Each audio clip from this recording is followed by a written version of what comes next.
నమస్కారం. మరి ఈరోజు ప్రతిపక్ష నాయకుడిగా జగన్మోహన్ రెడ్డి గారు ఈడుపులపాటి నుంచి ఇచ్చాపురం వరకు పాదయాత్రలో మరి ఒకటే మాట చెప్పారు.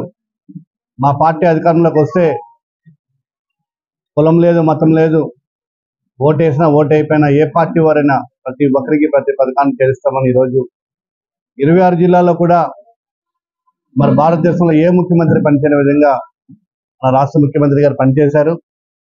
ఆ విధంగా మరి 3 సంవత్సరాల క్రితం జరిగిన గ్రేటర్ విశాఖపట్నం ఎన్నికల్లో మరి కాపు కార్పొరేట్స్ ని చాలా మందిని జీవీఎంసీలో తయారు చేశారు. ఈరోజు 24 మంది కాపు కమ్యూనిటీకి చెందిన కార్పొరేటర్స్ ఉన్నారు. అందులో 15 మంది కేవలం వైఎస్ఆర్సీపీ కార్పొరేటర్స్ ఉన్నారు. మరి మిగతా 8 మంది కూడా టీడీపీలో ఉన్నారు.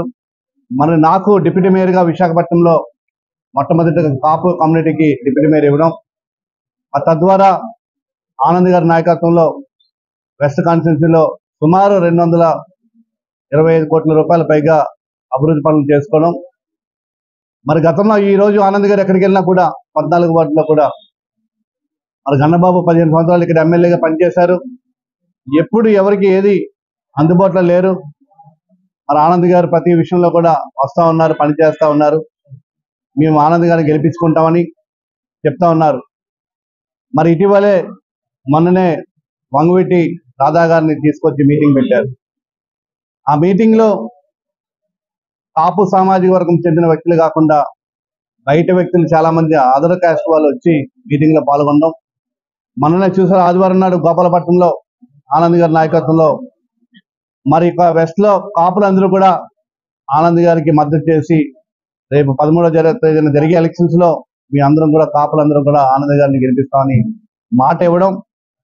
మరి గతంలో గన్నబాబు గారు మేఘాద్రి గడ్డ దగ్గర ఆ తెలుగుదేశం పార్టీ కార్యకర్త నాయకుడు కాపు కమ్యూనిటీకి చెందినటువంటి వ్యక్తిని ఇదిగో మీ కాపు కళ్యాణ మండపాన్ని చూపించి ఆయనతో కోలం చేయించి సుమారు 20 లక్షల రూపాయలు ఆయనతో ఖర్చు పెట్టించి ఎస్సీ కార్పొరేషన్ నిధులతో కాపు కళ్యాణ మండపం చెప్పి దొంగ అబద్ధాలు చెప్పి ఆ బిల్డింగ్ ఆనంద్ గారు వచ్చి ఈ కాపు కళ్యాణ మండపాన్ని నేను ముఖ్యమంత్రి గారితో మాట్లాడి నిర్మిస్తాను, ఒకవేళ గవర్నమెంట్ డబ్బులు రాకపోతే నా సొంత డబ్బులు 2 కోట్ల రూపాయలు కూడా ఇచ్చి నిర్మిస్తామని చెప్పి ఈరోజు 2 స్లాబ్లు కూడా వేయడం జరిగింది.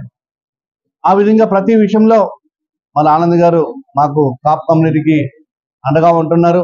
మరి కాపులంతా కూడా రేపు రాబోయే ఎలక్షన్స్ లో ఈ రాష్ట్రంలో మరి ఇప్పుడే రాజీవ్ గారు చెప్పారు, సుమారు 31 మంది అసెంబ్లీ అభ్యర్థులుగా 5 మంది పార్లమెంట్ అభ్యర్థులుగా ప్రకటించాం.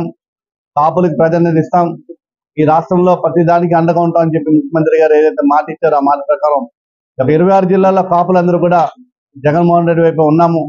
మరి జగన్మోహన్ రెడ్డి గారు ఏదైతే చెప్పారో 175కి 175 మనం విన్ అవ్వాలని, ఆ విధంగా ఆనంద్ గారిని వెస్ట్ నుంచి భారీ మెజార్టీతో గెలిపించుకోబోతున్నామని చెప్పి తెలియజేస్తూ మరి అవకాశం ఇచ్చిన పెద్దలందరూ కూడా పేరు పేరున ధన్యవాదాలు తెలియజేసుకుంటూ సెలవు తీసుకుంటాం.